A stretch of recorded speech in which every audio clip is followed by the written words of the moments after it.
Hi, my name's Craig. I'm doing a video today for Leaf Life Bushcraft.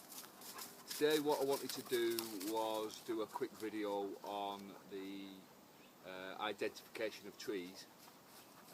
But in the winter months it's quite easy to identify trees in the summer months because they've normally got leaf on them, so a lot easier. So what I'm going to do today is just go through maybe one, maybe two videos to do with how you would identify trees when they haven't got any leaf on, and also, like I say, talk about the trees in a bit. I'm thinking I might do a bit of a series on these and do the top 5 or 6: your oak, your ash, your beech, your birch, and so on, and then it gives you enough information and enough tools then to go and identify other trees that you're not so knowledgeable about. So I'll get set up. I'm going to have a brew first, but I'll get set up and then we can start getting into it. Spot on. So just a quick rundown of the basics of identifying trees, really. There's a couple of main ways of identifying trees. Obviously the first one is leaf, and that's probably the most important and easiest way. But in winter we don't have that option. So the next couple, really, one is silhouette. Again, that depends on if you're in a woodland or if you're what's it called? If you're in a park, or what's called a statue tree compared to a woodland tree. After that you've got, and these are in no order by the way, after that you've got bark, which in winter I would probably say is the most important tool, is to get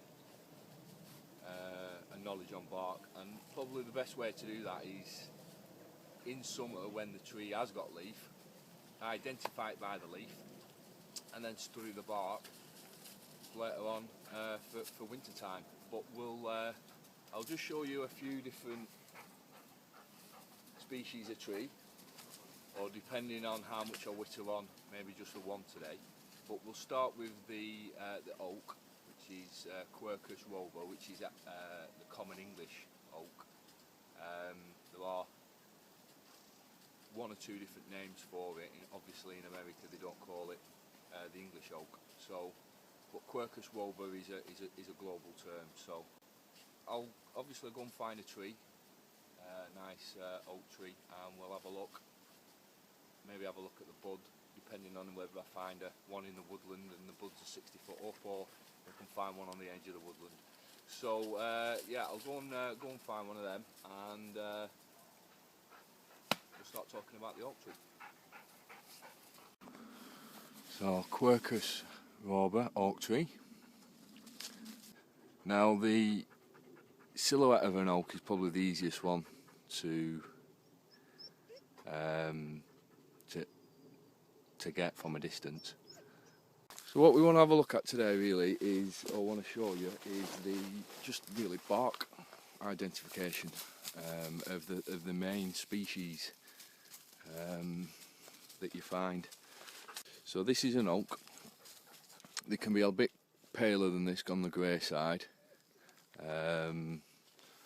So the colour can change, but the texture, this is what you're looking at, is the texture of oaks. They can get to about 110, 120 foot tall. There has been known of oaks to go to 130, 140 foot, but that's like serious. So that's a 2 foot trunk. They can get up to 4 metres, sat on their own in a farmer's field, and they normally live about, I'd say, 600 to 800 years. The oldest one in the UK is about 900 years to 1,000 years. But on the continent, in Europe, the oldest one is around about 1,500 years old. So yeah, they can get very extremely old. Go and look at the buds. You see the buds there. So here we have another Quercus.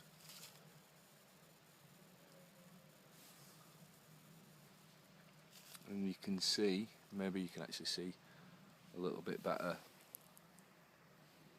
on this one, but you can see how the branch structure at the top turns back on itself, even if it has got a, well, that's about a 30-foot straight bit and then goes into the crown. So yeah, there's four main uses for oak. Obviously the timber. You're looking at 720 kilograms per cubic metre, so it's pretty dense, heavy stuff. So good for furniture making. Obviously the Royal Navy defeated the Armada. They made ships out of it. And it takes about 2,000 oaks, mature oaks, to make one of them warships. So a lot of oaks. We've always had a great history with the oak tree. It's been depicted on the pound coin, so it's on our money. There's four main uses for oaks. Timber, also the bark is used for tanning leather. Acorns was used for fattening pigs, and also it's used for charcoal making as well, so there's quite a few uses out of it. An oak tree can support, you're looking at over 300 species of mammals and insects and stuff like that.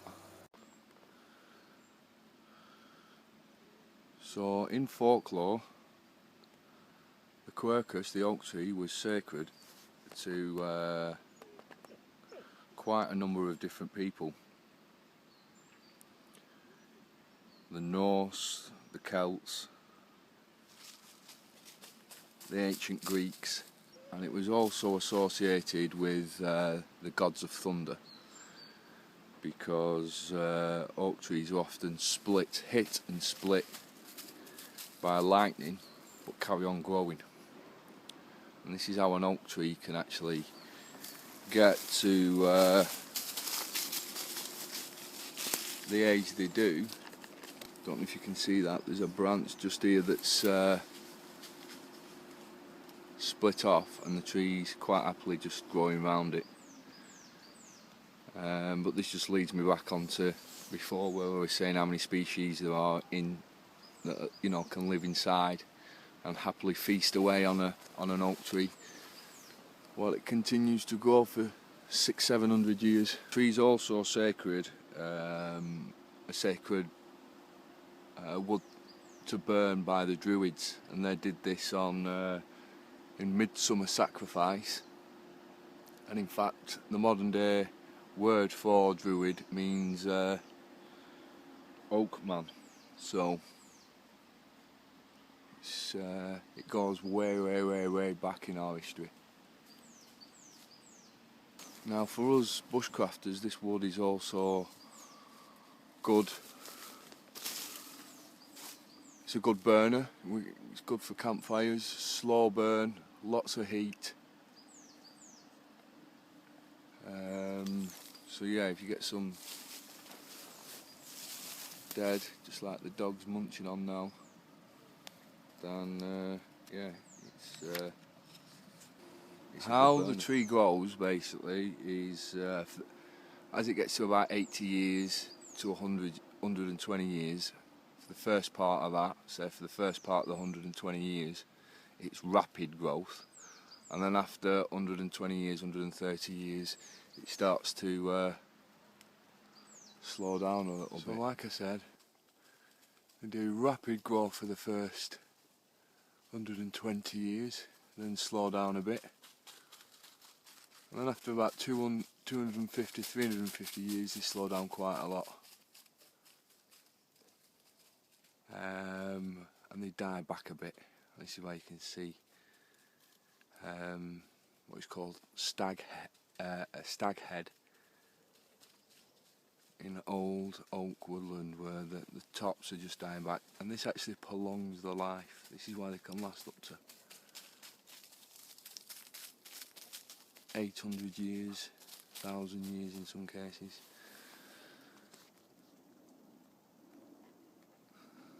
Yeah, this is probably still in its rapid growth period, and that, like I say, will die off. Will go down after about 120 years. But the number one way of getting an oak in a woodland is definitely by the bark. So really do like climbing these trees. They're safe to work in.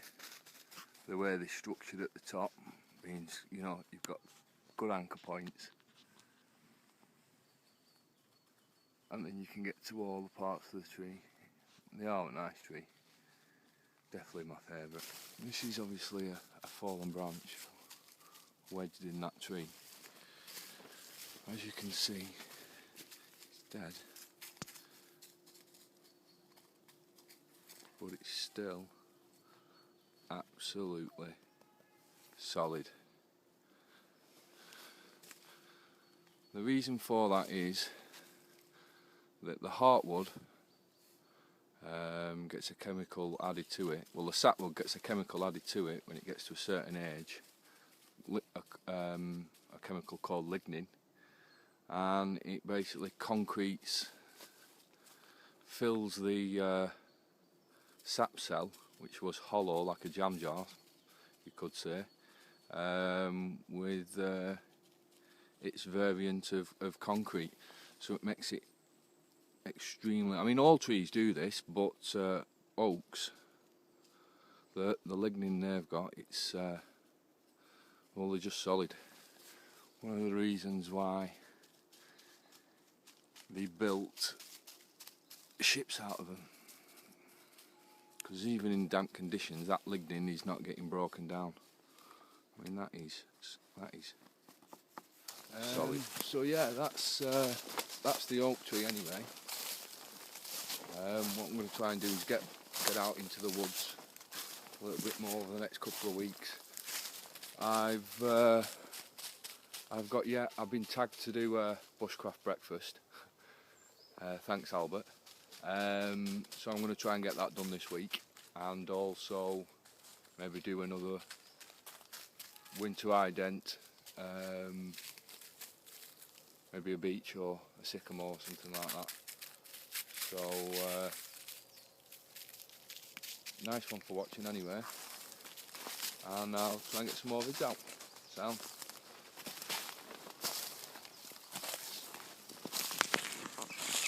And them are the woods that we've been in all day.